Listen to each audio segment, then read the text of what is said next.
The top stories tonight in Y News. Tarlac prosecutor's office indicts policeman in twin murder of mother and son.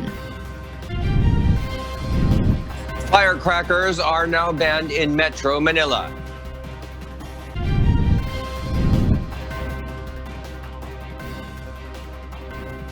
Provincial point-to-point bus routes resumed operation starting today.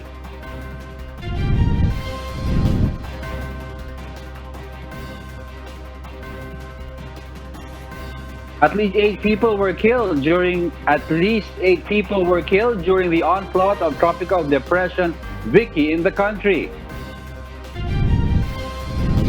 President Rodrigo Duterte to decide on new quarantine classifications for January 2021 next week. And Europe countries closes its doors to travelers from the United Kingdom over fast-spreading new COVID-19 strain. Good evening, Philippines and the world. Today is Monday, December 21, 2020. I am Harleen Delgado. Join us in the next hour as we deliver today's top stories around the country and in other parts of the world. I'm Angelo Castro III. We are also seen in 1,935 satellite monitoring centers nationwide and via live streaming worldwide through the UNTV News and Rescue social media accounts and our website, untvweb.com. I am William Theo. First in the news. A Parañaque police officer will face 2 counts of murder for fatally shooting his neighbor and her son in Paniki, Tarlac. The police sergeant turned out to have already been slapped with 2 separate homicide cases last year. Leia Ilagan explains why. The Police Regional Office 3 confirmed that Police Senior Master Sergeant Jonel Nuesga, the police officer who shot a neighbor and her son, surrendered to authorities an hour after the crime. Nuesga also surrendered his issued firearm, Beretta 9mm with serial number M178132, which he used in the commission of the crime. PNP Chief Police General De Bolsina said that they are now preparing the double murder case to be filed against Nuesga. PNP Internal Affairs Service is now conducting a motu proprio investigation for the administrative case to be filed against the suspect. Nag-umpisa na po sila mag-imbestiga doon ng admin case para po ma-dismiss na rin siya. General Sinas adds, based on their initial investigation, the 2 parties were involved in a property right-of-way dispute, but the shooting incident stemmed from the firing of a PVC cannon or boga by the Gregorios. Yung away nila ay kung lumang away na tungkol sa lupa. No, pag-uwi niya doon, nag-aaway na yung mga pamilya na gano'n. So hindi namin alam kung anong nag-trigger, kung bakit niya binaril yung kalaban nila.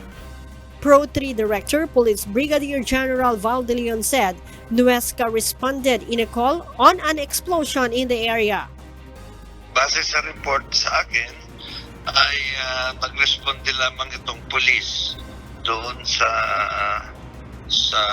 narinig na pagsabog sa lugar at in the process nagkaroon ng komisyon, nagkaroon ng diskusyon at naungkat nga yung away nila, no, parang tungkol sa road right of way.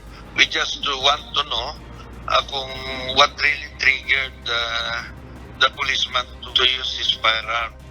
Yesterday, Nuesga was seen in a viral video shooting 52-year-old Sonia Gregorio and her 25-year-old son Frank Anthony in the head at close range in Barangay Cabayawasan, Panique, Tarlac. Nuesga 46 was recently assigned at Parañaque Police Office Crime Laboratory.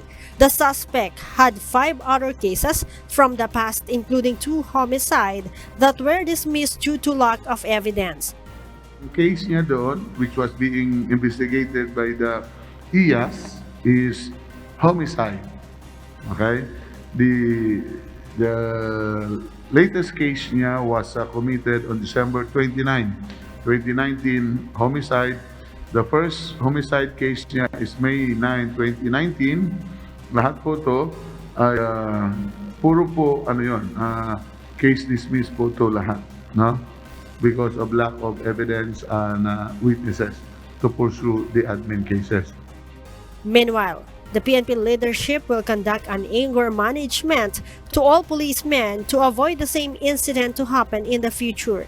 Leia Ilagan, UNTV, News and Rescue. We serve the people, we give glory to God. Meanwhile, several senators have condemned the killing of mother and son Sonia and Frank Gregorio in Tarlac, perpetrated by Police Senior Master Sergeant Jonel Nuesga. In a statement, Senator Panfilo Lacson, who's also a former Philippine National Police Chief, said the PNP must show no mercy and make sure that the suspect rots in jail.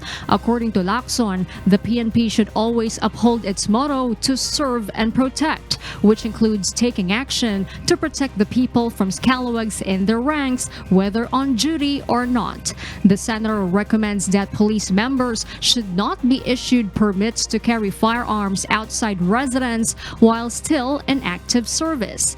He adds the PNP and the National Police Commissioner NAPOLCOM should have monitored Nuesga's activities after it was found out that he refused to undergo drug tests in 2014 and dismissed cases of grave misconduct due to homicide.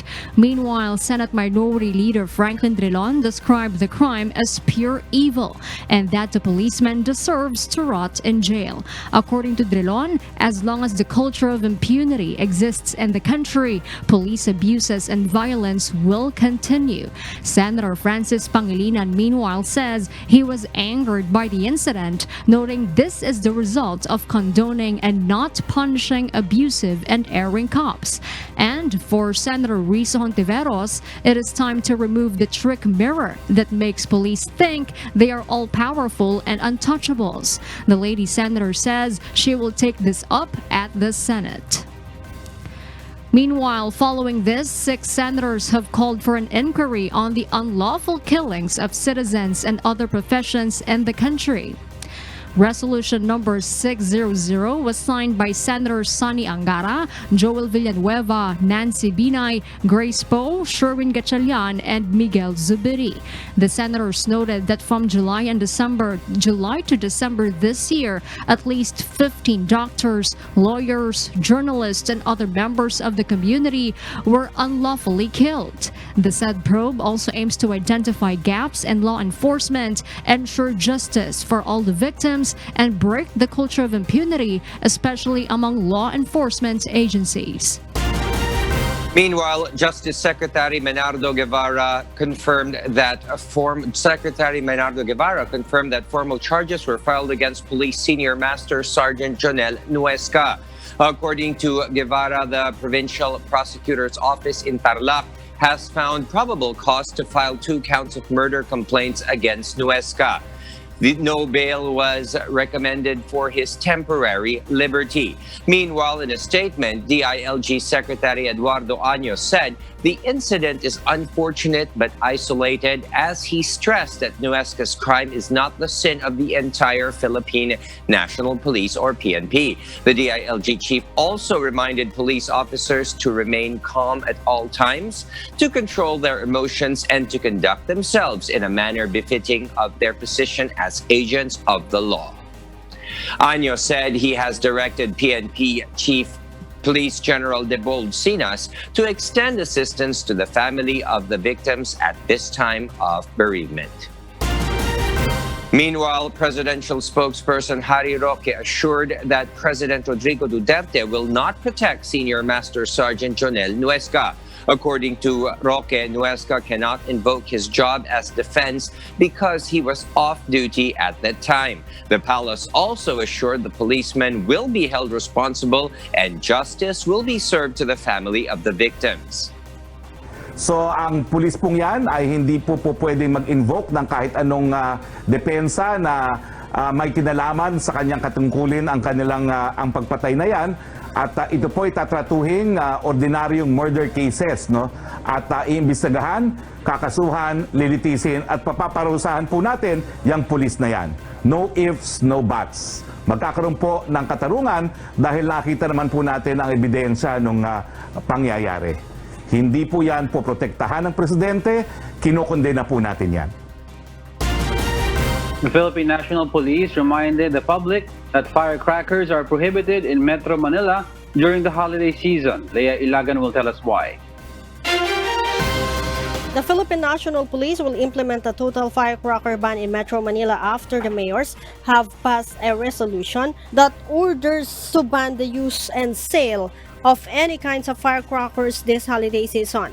According to PNP Chief Police General De Bolsina says they are just waiting for the copy of the resolution from the LGU. We've been waiting for whatever resolution or ordinances or batas. They will arrest the violators of the firecracker ban in the National Capital Region. Lahat po yan ay ipapasalan natin yung nagbebenta at lahat po na may hawak ay re-recover at huhulihin po natin sila. Firearms and Explosives Office Director, Police Brigadier General Romel Mitra said, among those prohibited firecrackers are the ones that weigh more than 1/3 teaspoon or more than 0.2 grams of explosives, oversized firecrackers with small fuse that burn in less than 3 seconds or long fuse that burn in more than 6 seconds. Imported and no-label firecracker and with sulfur or phosphorus blended in chlorates. Police Brigadier General Mitra also confirmed that they had stopped the issuance of permit for all firecrackers and pyrotechnic display for this holiday season. With regards to major event or organized fireworks display, for these activities will encourage the convergence of people. So we have to issue a temporary stop in the issuance of permit. Leia Ilagan, UNTV, News and Rescue. We serve the people, we give glory to God. Buses bound for the province are now back in the road, with some terminals now almost fully booked as the holiday season nears. Joanano tells us why. Point-to-point provincial bus trips have resumed their operations today in accordance with the recent memorandum circular issued by the LTFRB. These provincial bus trips will travel within 10 routes that was existing routes prior to COVID-19 pandemic. In Parañaque Integrated Terminal Exchange, trips bound for Batangas City and Lipa City have already resumed. However, P2P buses going to Baguio City are yet to begin their operations as operators are still processing their special permits. But according to PITX management, buses bound for Baguio may resume anytime within this week as this is the route that is most in demand to passengers. PITX management again reminds passengers on the strict implementation of advanced booking, especially that most Batangas trips are now fully booked, so chance passenger may not able to take the trips. In addition to this, LTFRB also reiterates that advanced booking will also enable passengers to have adequate time for them to prepare for the necessary documents required by their LGU destination. Just to make sure, kung meron na silang requirements, dito pa lang sa amin, pinapacheck na namin yan. Para sa ganun, pag chinek din sila sa bus, double check na to. At pangatlo, kung saan yung destination nila. Kasi ang nangyayari, kung hindi nila machicheck dito, baka naman sila mahirapan dun sa kanilang end destination. Mas mahigpit kasi dun. Online booking is precisely to prepare the passenger for the eventual trip. I still have yet to see the final recommendations, for example, sa Baguio, na kailangan merong tests. So for that matter, meron pong kailangan prior na booking kasi mahirap naman na nandun ka na sa terminal, hanapan ka ng mga travel requirements, babalik ka pa rin sa pinanggalingan mo.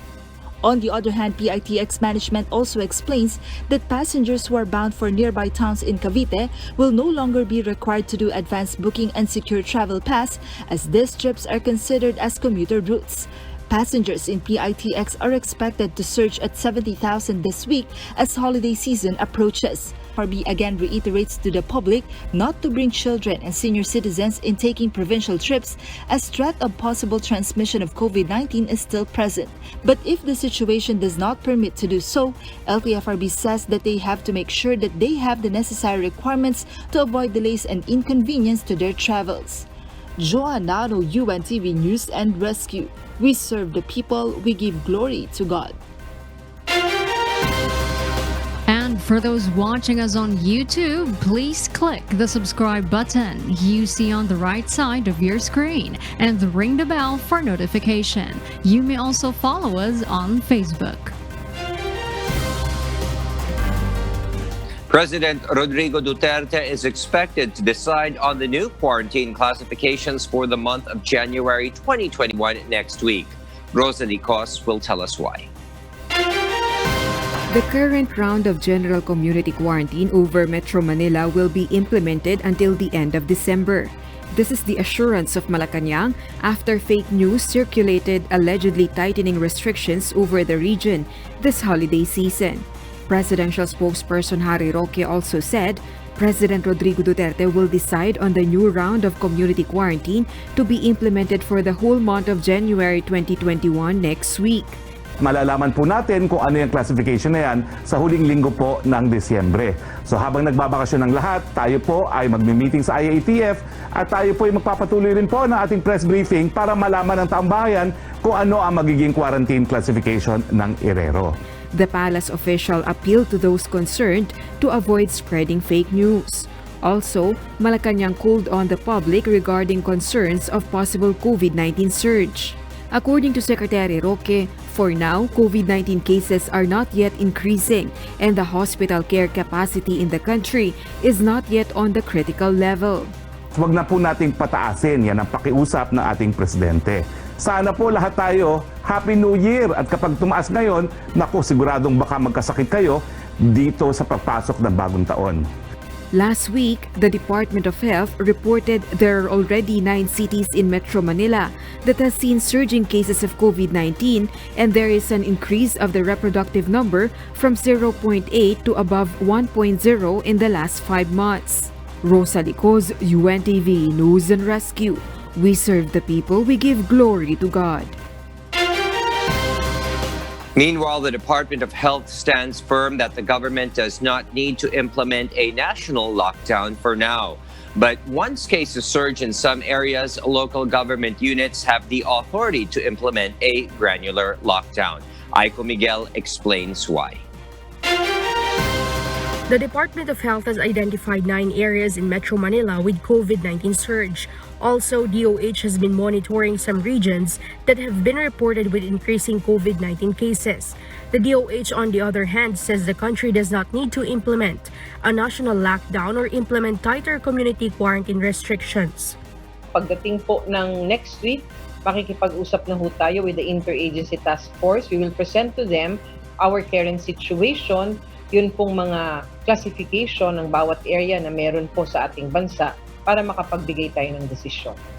However, local government units are authorized to implement granular lockdown in areas with increasing cases. But aside from this general risk classification na ginagawa natin, yung community quarantine level classification, ang LGUs have that authority, na anytime that they see that in one of their areas may tumataas na kaso, they can impose the stricter restrictions para lang po masugpo kung sakasakaling tumataas nga ang kaso sa kanilang lugar. The DOH is also monitoring areas with possible post-holiday COVID-19 case surge. According to Undersecretary Vergere, the government will formally announce whether to implement a tighter or ease quarantine restrictions by 2021.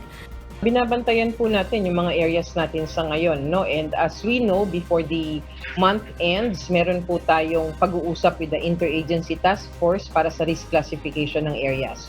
So itong risk classification ng areas ay base, sa health system capacity at saka sa number of cases. So kapag nakakita tayo na umaabot na dun sa level, na makakapagsabi na ito na dapat ang community quarantine, and then we will do that. The DOH once again calls on the public to avoid conducting social gatherings this holiday season. In this manner, the government will not need to restrict tighter community quarantine in the Philippines. Aiko Miguel, UNTV News and Rescue. We serve the people, we give glory to God. The Manila Police District personnel will reprimand and bring minors in Divisoria to their respective houses or barangays. Meanwhile, the PNP Special Action Force is now assisting the implementation of protocols against COVID-19 in Divisoria. Dante Amento tells us why live. Good evening, Dante.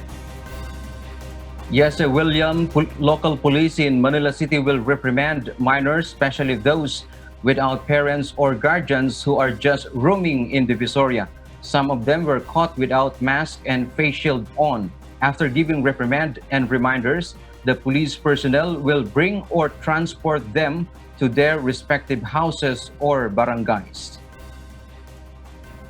Pag pinabayaan namin ito umalis, baka kung ituloy nila yung lakad nila kung saan, kasi bawal pa po sila. Iatid lang po namin sila. Thus, the Manila Police District once again reminds especially the parents not to let their children to go outdoors or bring with them while going to Divisoria because it is still prohibited by the IATF. Meanwhile, a company or more than 70 personnel of the Philippine National Police Special Action Force or PNP SAF had been deployed in Ilaya, Recto, and Divisoria. They are tasked to patrol and assist the local police the implementation of COVID-19 protocols such as physical distancing and wearing of masks. Residents or market goers who will be caught continuously violating the IATF guidelines may be charged under the existing ordinances in the city. Ngayon, kung matigas ang ulo, may warning pa. Tapos yung pagpapatupad na talaga ng batas.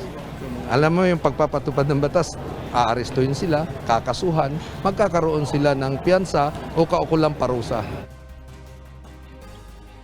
William, the Manila Police District, however, reminds its people or personnel and the Philippine National Police Special Action Force or PNP SAF to implement maximum tolerance and not to use their firearms to confront violators. And that's the latest live. Back to you, William. Thank you, Dante Amento, reporting live. A total of 1,721 new cases of coronavirus disease in the country were reported today, pushing the nationwide case count to 461,505. 82 patients were recently recovered from the disease, taking the recoveries to 429,207. A total of 10 fatalities were also reported, bringing the death toll to 8,957. Davao City was the top contributor of new cases with 151, followed by Quezon City with 142 cases, Rizal with 85, Laguna with 81, and Manila with 77. The Department of Labor and Employment wants overseas Filipino workers and minimum wage workers to be included in the priority list of the government's immunization program against COVID-19. Ray Pelayo explains why. Minimum wage earners comprises about 60 to 70% of the country's overall workforce, thus they also should be prioritized in the administration of COVID-19 vaccines. According to Labor Secretary Silvestre Bello III, overseas Filipino workers play an important role in the country's economy, thus they too should be included at least among the top 6 in the order of priority.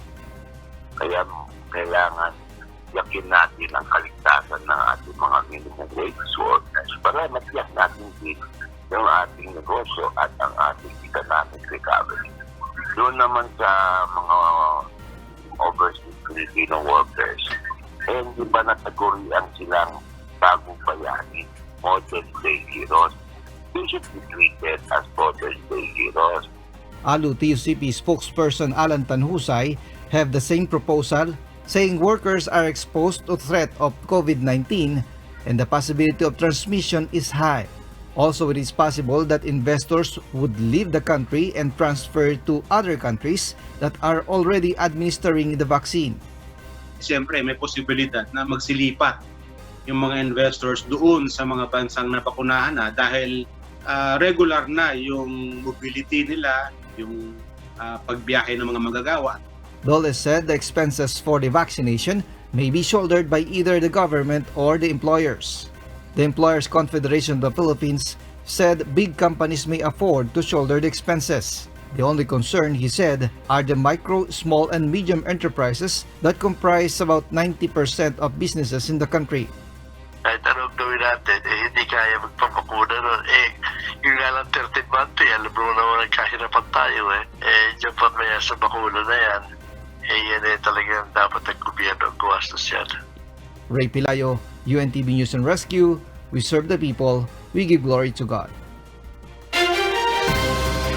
Valenzuela City Mayor Rex Gatchalian belied rumors circulating online against their family. Metro Pacific Investments Corp Chairman Manny Pangilinan, on the other hand, explains their camp has nothing to do with the issue. Asher Cadapan Jr. tells us why.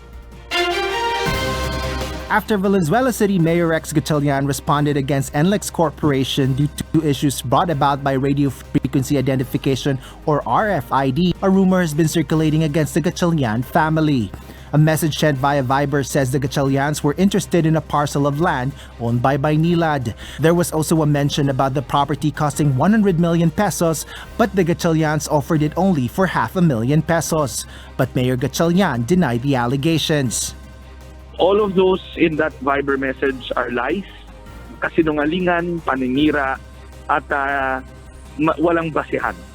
In an interview, Mayor Gatchalian explained that the property was expropriated by the local government unit from a private citizen as they were planning to build a polytechnic college.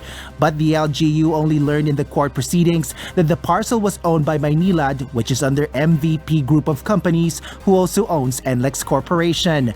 But the Valenzuela City Mayor recently released a suspension order against the Metro Pacific Tollways Corporation due to the heavy traffic in Northern Luzon Expressway caused by the problems in the RFID system. And Mayor Gatchalian said that the rumor is only trying to divert the public's attention towards the issues in NLEX.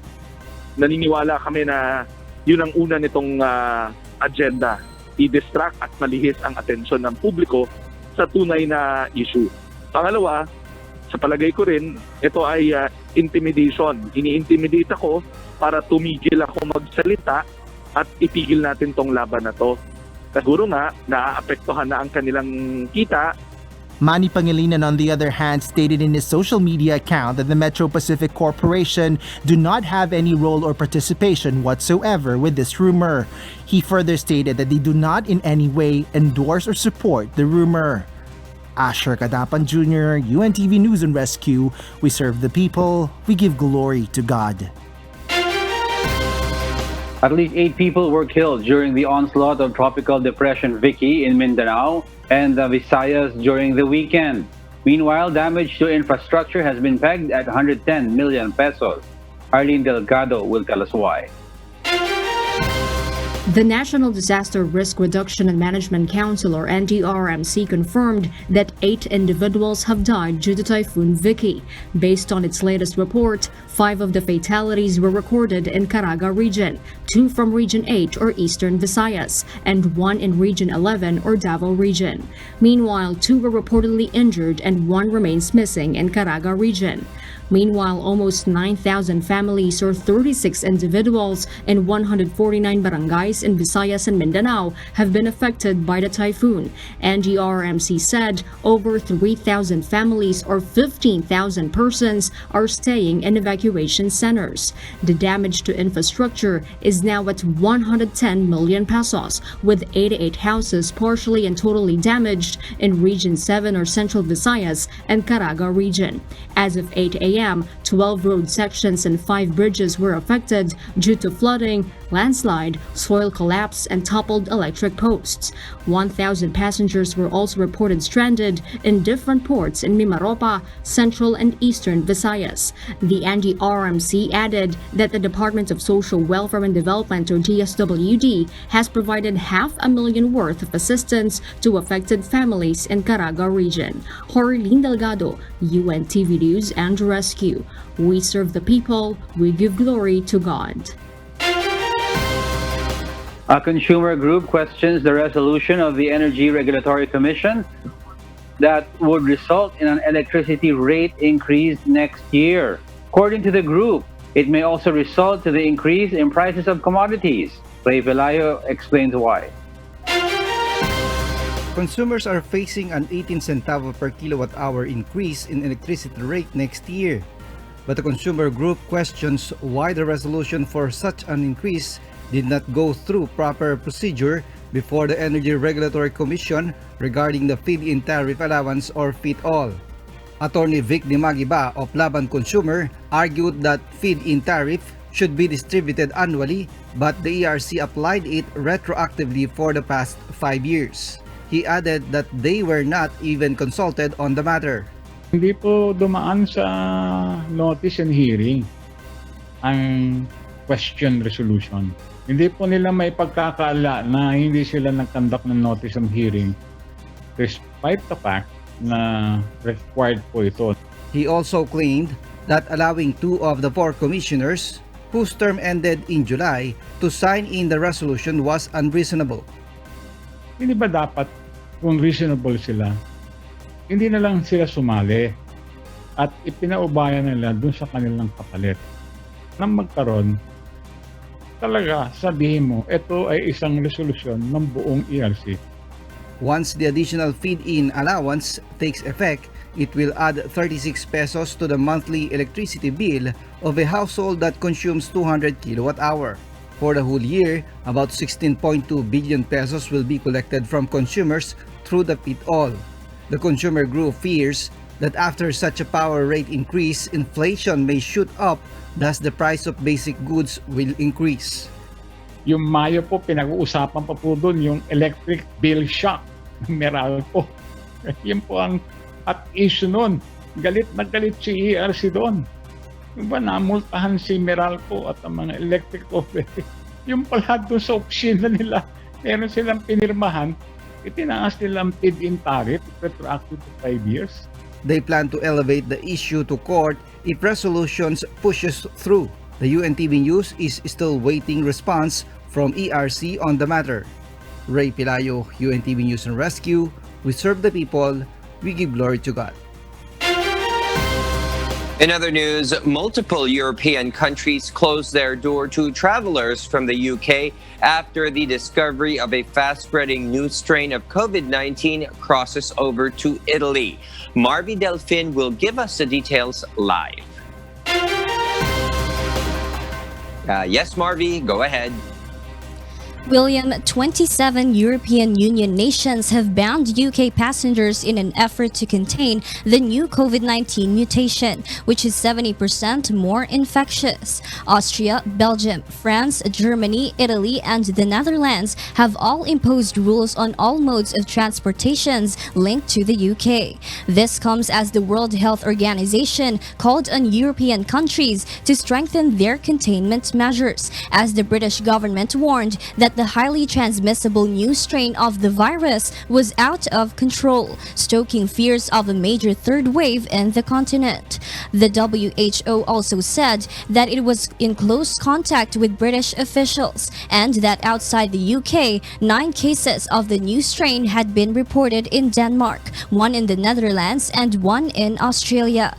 The mutated COVID-19 version was first found in September and now makes up for 60% of the cases in London as it rapidly spreads across the capital city, shattering the holiday plans of tens of millions placed into an immediate strict lockdown, the toughest yet since the first lockdown in March.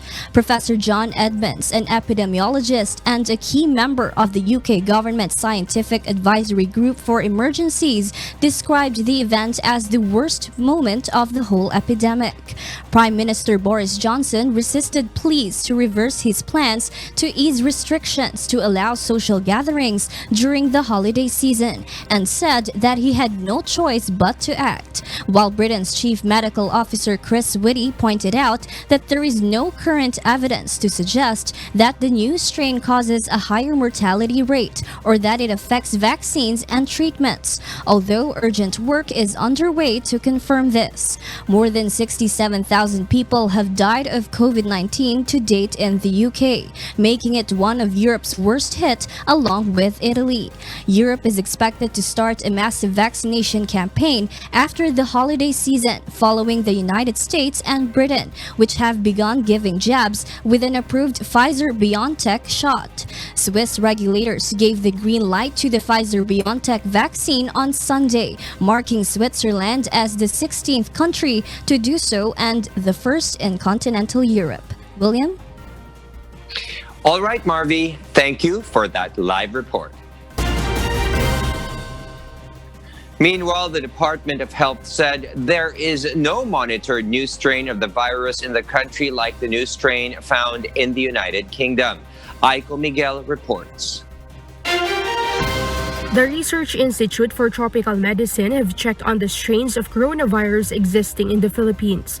Based on their evaluation, the new strain reported in United Kingdom does not yet exist in the Philippines, but government officials assured they are strictly monitoring to prevent it from entering the country. Of course, we will be furthering this monitoring, no? Baka nga kung sakali kailangan natin mapag-igting, no, para kung meron man ganyan dito sa bansa ma-identify natin. Pero sa ngayon, wala pa according to our ITM. Currently, there are travel restrictions in place to prevent transmission from travelers from other countries. DOH also said there is still no need to implement travel ban on the United Kingdom.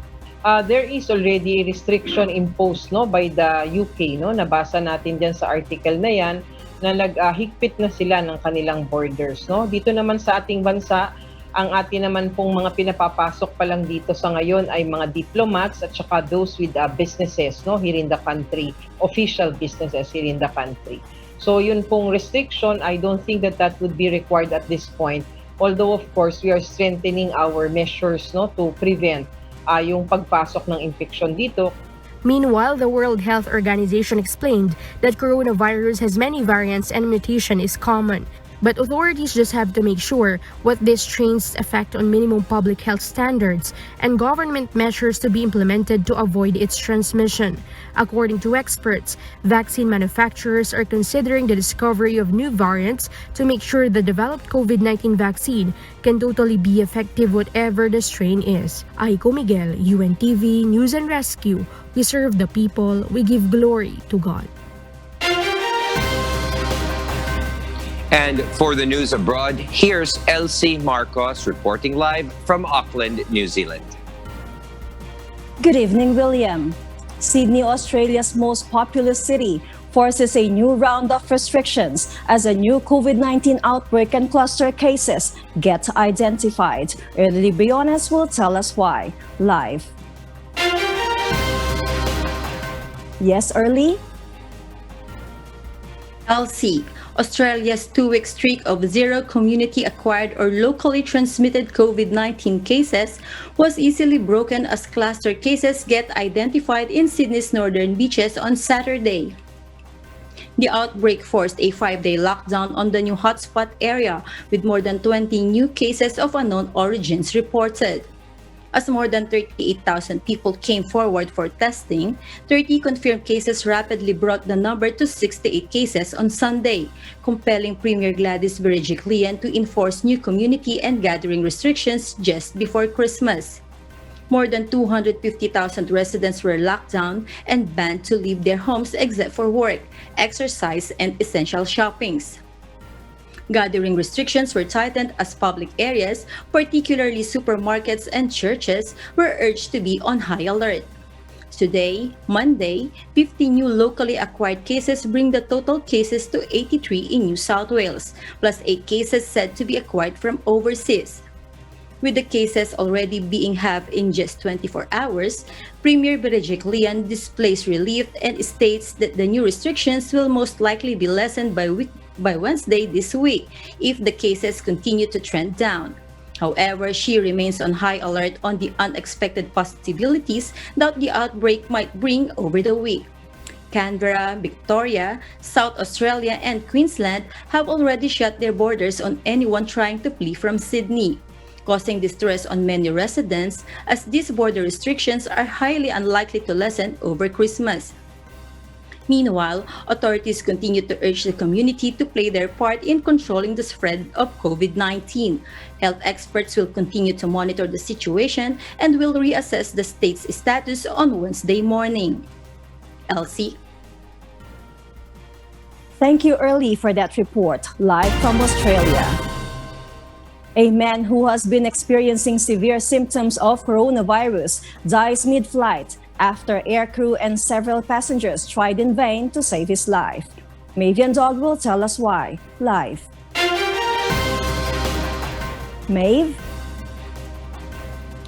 Elsie, on a United Airlines flight from Orlando to Los Angeles last week, a man who, according to other passengers, was very symptomatic upon boarding the plane had died during a mid-flight emergency, which prompted at least one passenger to perform CPR despite the man's COVID-like symptoms. After initially claiming that the passenger died of cardiac arrest, health authorities at the Centers for Disease Control and Prevention are now working with United Airlines to contact those on board the plane who have possibly been exposed to coronavirus during the flight, despite the passenger having filled out a pre-flight document stating that he did not test positive for COVID, nor did he have symptoms related to COVID before the flight. His wife told an emergency medical technician that he experienced COVID symptoms such as loss of taste and smell. Mr. Tony Aldapa, a fellow passenger who was part of the rescue attempt, took on Twitter to state that he attempted to save the man's life by performing CPR with two other passengers for almost an hour until they landed in New Orleans, where the flight was diverted to. Mr. Aldapa clarified that the wife of the now deceased passenger never mentioned he was positive for COVID, but that he was scheduled for a test in Los Angeles that week. He also recalled that he was covered in sweat and demands urine the whole flight and has since been symptomatic. He is now awaiting the results of his second test. Meanwhile, the 4 flight attendants on the flight were quarantined for 2 weeks upon arrival to Los Angeles, according to Taylor Garland, spokesperson for the Association of Flight Attendants in the U.S. Ms. Garland also stated that they will continue to provide support to the crew and has urged passengers to comply to airline policies and stay home if they are sick. Back to you, Elsie. Thank you, May, for that report. A mother of a 14-year-old boy wrote a heartbreaking letter to the insensitive couple who stole her son's wallet after falling from his wheelchair. Ia De Vera details us why, live. Yes, Ia? Elsie, an open letter by an upset mother was posted on Facebook after an incident happened in her 14-year-old son outside a shopping mall in Chatswood, Australia. Haga Fabif detailed on her Facebook post that her son Bothi was outside the Mandarin Square in Victoria Street when her son's water bottle and wallet fell from the bag and onto the floor. A couple stopped and returned the bottle inside a bag, but they walked off and allegedly steal Bodhi's blue wallet. Ms. Fabif called the couple as callous persons, and she could not even understand their actions towards her son.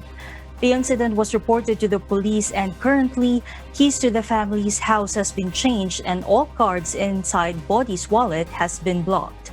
In addition to Ms. Fabif's post, she said that one thing they would like to get back is Bodhi's student card, as this has been really upsetting for Bodhi to lose it.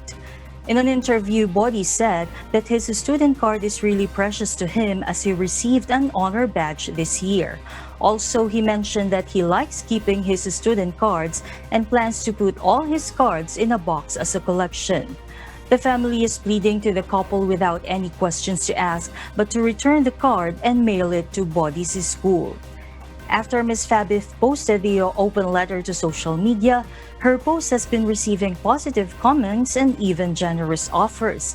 However, she stated that while they are not taking any offers, all the lovely comments has been read to Bodhi. Elsie? Thank you, Ia De Vera, for that report. And those are the reasons behind the news in other parts of the globe. Back to you, William. Thank you, Elsie Marcos, reporting live from Auckland, New Zealand. And those are the reasons behind the news, December 21, 2020. I am Harleen Delgado. Reasons we deliver to you as they unfold. I'm Angelo Castro III. Because we need to know, we will always ask why. I am William Theo. We serve the people, we give glory to God.